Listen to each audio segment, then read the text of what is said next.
la fragilité de la vie, l'importance de profiter de chaque moment. C'est vraiment ce qu'on peut en retenir de cette lecture. Je vous parle aujourd'hui de 1000 fragments de nous de Marie-Christelle Gendron aux Éditeurs Réunis. Ce livre-là, c'est des émotions pures, réelles, intenses.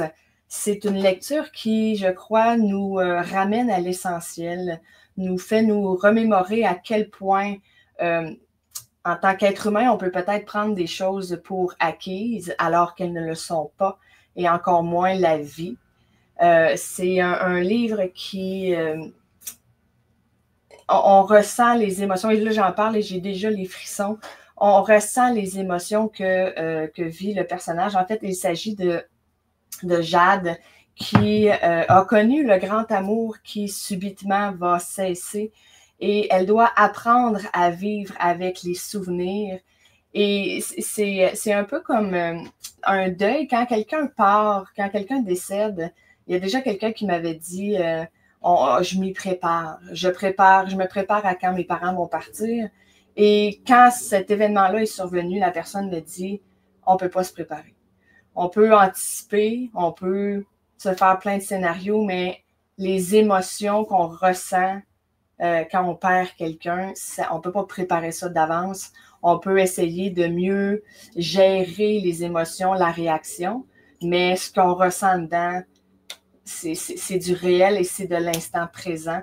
Et c'est vraiment ce qu'on vit avec Jade qui tente tant bien que mal de reconstruire non pas juste sa vie, mais sa personne, son amour propre. C'est un peu difficile quand, par le passé, tu basais ta vie présente et ton futur avec quelqu'un qui soudainement n'est plus. Tu dois réapprendre à dire qui je suis, ce que je vaux, vers où je veux aller, quels sont mes rêves, mes objectifs. Et c'est vraiment ce que Jade doit apprendre à faire dans l'immense souffrance qu'elle vit. Et peut-être que ce que je suis en train de vous dire, ça peut vous paraître lourd comme histoire, mais ce ne l'est pas du tout. En fait, le premier mot qui me vient en tête, c'est douceur. C'est vraiment de la douceur, c'est d'apprendre tranquillement à accepter en fait les émotions, les sentiments qui peuvent se présenter, à ne pas se taper sur la tête, à être douce avec soi-même, mais en même temps, à ne pas perdurer dans cette douleur, là, à ne pas faire perdurer l'émotion ou l'inaction même pour s'en sortir. Il y a comme un moment où, oui, on peut vivre notre deuil, mais il y a aussi un moment où on doit se dire, OK, la vie doit recommencer. C'est différent pour tout le monde. Il n'y a personne qui réagit de la même façon. Il n'y a personne qui va rester dans sa souffrance la même durée. Ça, c'est propre à chacun.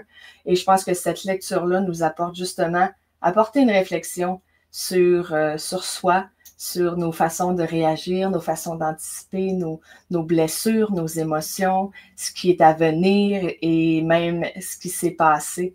Peut-être même faire le deuil de certaines choses qu'on doit laisser aller pour s'en libérer. Alors, je vous le remontre, 1000 fragments de nous de ma belle amie Marie-Christelle Gendron aux Éditeurs Réunis.